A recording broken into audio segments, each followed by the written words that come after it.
değerli konuklarımız. Hoş geldiniz. Öncük Akademisi olarak yeni bir konferansımızda daha sizlerle birlikte bir arada olmaktan dolayı çok mutluyuz.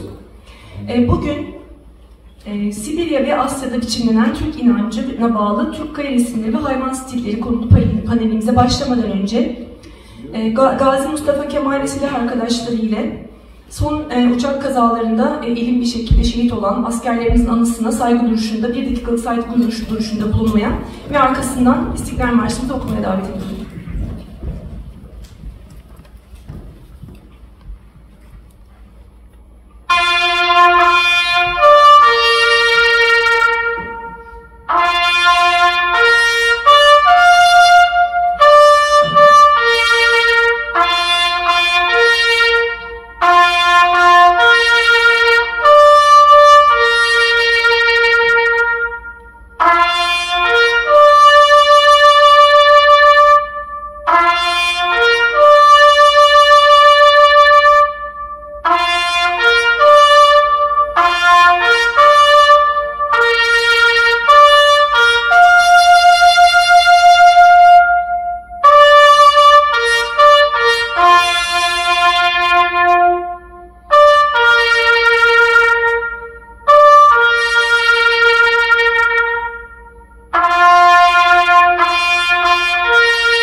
Teşekkür ediyoruz.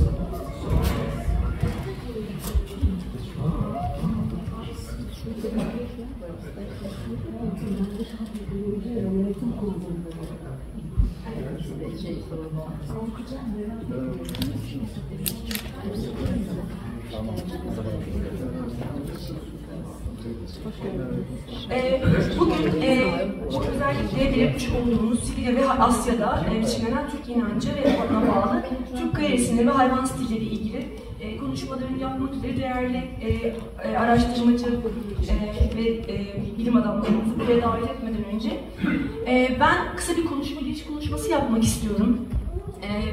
Kuzey Kafkasya'daki hayvan uslubu üzerine ben biraz araştırma yaptım. Çok alımlı olmamakla beraber bu konuları da biraz incelemem gerektiğini düşündüğüm için bir giriş konuşması olarak küçük bir hazırlık yaptım.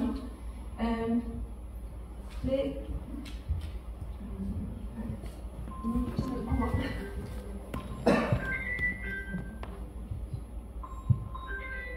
ilerletemedim ama buna bir bakabilirsek Atilla Bey'den de yardım alabilirim.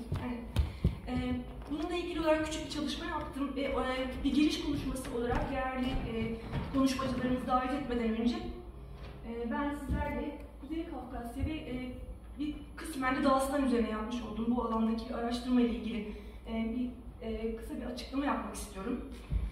Öncelikle hayvan üslubuna baktığımız zaman İslam öncesi dönemde Orta Asya ve İç Asya'da gelişen hayvan üslubu belirli özelliklere sahip biçimde betimlenmiş hayvan figürlerinin yer aldığı sanat eserlerini kapsamaktadır.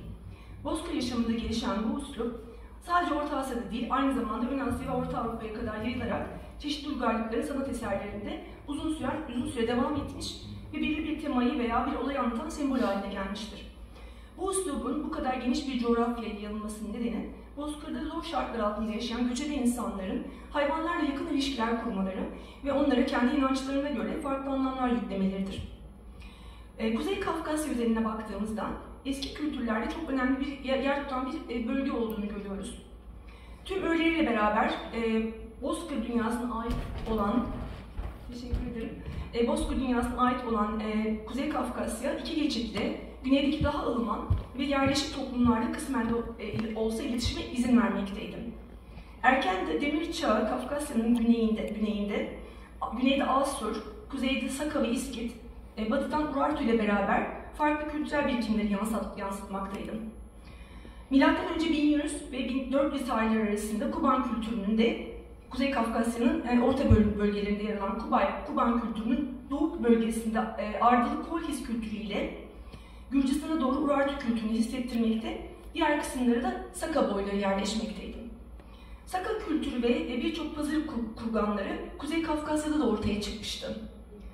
Milattan önce 11 ve 10. yüzyıllarda Kuzey Kafkasya'dan Ön Asya bölgelerine ve Güney Azerbaycan'a doğru at ve koç başlı içki kapları yayılma alanı kazanmıştı. Ve ilk erkek figüründeki dikili taşlar Güney Kafkasya ve Doğu Anadolu'da, yani Hakkari bölgesinde özellikle görülmeye başlanmıştı. Prototürk geleneğinin yıllar boyunca uzun süre devam ede gelmesinin nedeni gittikleri yerlere gelenekleri götürmeleriydi.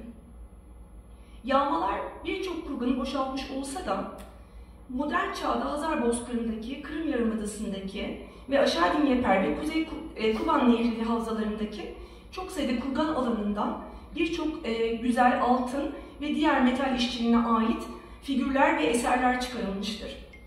Bu eserlerin çoğu Kafkasya'nın güneyindeki halklar ve Karadeniz'in kuzey kıyısındaki kolonilerle temas içinde olduğu hatırlanarak kültürel etkileşime sanatsal boyutta da yer aldığını, daha doğrusu yol açtığını gösteren eserlerdir. Çünkü bu eserler bildiğiniz gibi o bölgelere de yayılmış durumda.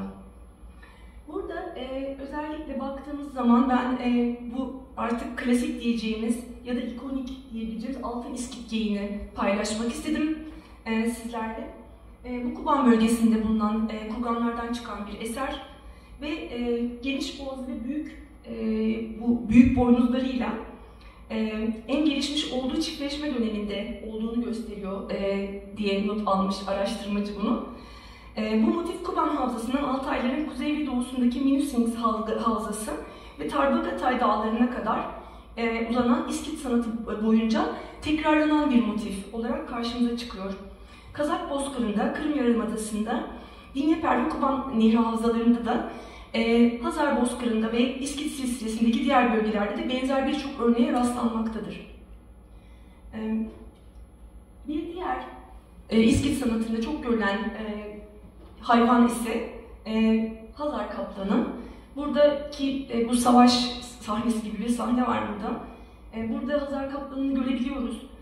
Hazar kaplanları tarihsel olarak Hazar bozkırları ile Altay dağları arasında yayılmışlardır ve öncelikle Uralların doğusundaki İskit sanatında görülürler. Göçebelerin seyahat ettiği nehir vadilerinde ve kışladıkları yerlerin yakınındaki tayga ormanlarında yaşayan bu kaplanlar, onların yaşamlarında zor ve güçlü bir varlık olarak süre gelmişlerdir. Dağıstan üzerine baktığımız zamansa, burada daha ziyade güneş geyiği, yani Solar Stag denilen formu görüyoruz. Yukarı Andi, Dağıstan Avarya bölgesindeki Yukarı Andi ve komşu topluluklara özgün bir yerel taş işçiliği petroglifleri külliyatını belirleyen ikonografik çalışmalar var. Diğer Kafkas dağ petroglifleri ilişkilendiren ayrıntılı açıklamalar, fotoğraflar, katmanlı bağlamlar ve karşılaştırmalı notlar sunan Dağıstan Devlet Üniversitesi'nde çalışmakta olan Guy Peterbridge ve Dağıstan'da diğer çalışanlar ve uzmanlar, akademisyenler bu çalışmalarında özellikle buradaki görülen araştırmalardan çıkan figür gibi geyik başlı. Buna solar taglenmesinin sebebini en sonunda göreceğiz. Bunların araştırmasını yapıp ortaya koyan kişi Guy Peterbridge ve Dağıstan Devlet Üniversitesi'nde diğer Dağıstanlı akademisyenlerle beraber ortaya koymuş ve bunların yerel ritüel anlamlarını savunmuştur. Daha geniş bozkır ve İskit hayvan tasvirleriyle olası paralelliklerine de dikkat çekmiştir. Bu özellikle Dağıstan hayvan tasvirleri ve hayvan üslubu üzerine en önemli güncel kaynak olarak geçiyor. Burada masonry olarak, masonry petroglifler olarak geçiyor. Yani taş duvarlar üzerindeki petroglifler. Ve gördüğünüz gibi en çok rastlanan da bu geyiklerin boynuzlar arasındaki o boşluk, bunun arasında güneş olduğunu varsayıyorlar. Bu şekilde başka formlar da bulunmuş hayvan üslubuna ait olarak. Bu şekilde Avrasya'da yani popüler olarak bulunan bir hani üslup ve kavram olarak geçiyor bu. Aynı şekilde Dağıstan-Avarya bölgesinde de sanıyorum burada güneşi tasvir etmesi hani onlar açısından, inançları açısından çok çok önemli bir yer tutuyordu. Dolayısıyla Dağıstan bölgesinde en çok rastlanan tasvirinde bu olduğunu görüyoruz. Evet, benim anlatacaklarım bu kadar.